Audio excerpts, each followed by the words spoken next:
కంటిన్యూగా నేను నిద్ర లేకుండా 3 సంవత్సరాలు 4 సంవత్సరాలు పగలపూట పడుకుంటున్నా, నైట్ పూట పడకపోతే మగతనం మొత్తం లేనట్టే, పోయినట్టే.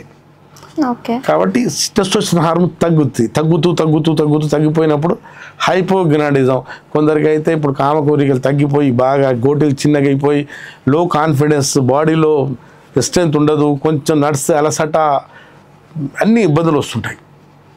మళ్ళీ వాళ్ళకి ఏం చేస్తామంటే నైట్ డ్యూటీ ఆపించి వాళ్ళకు కంటి నిండా నిద్ర తీసుకొని పొద్దున విటమిన్ డి ఉంటుంది, తొలి ఎండలు వాకింగ్ చేయించి సాయంత్రం గంట ఎక్సర్సైజ్ చేసి ట్రీట్మెంట్ మొదలు పెడితే మళ్ళీ తను పెళ్ళికి పనికి వస్తాడు, దాంపత్య జీవితానికి పనికి వస్తాడు. లేకుంటే కొన్ని సమస్యలు పడతాయి అమ్మ.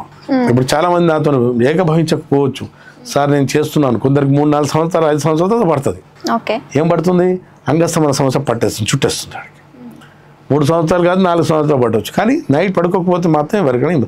అదే కాదు, షుగర్ అనే సమస్య రావచ్చు, బీపీ సమస్య కూడా రావచ్చు, అంగస్తమన సమస్య కూడా రావచ్చు. నైట్ పడుకోకపోతే చాలా ఇబ్బందులు వస్తాయి.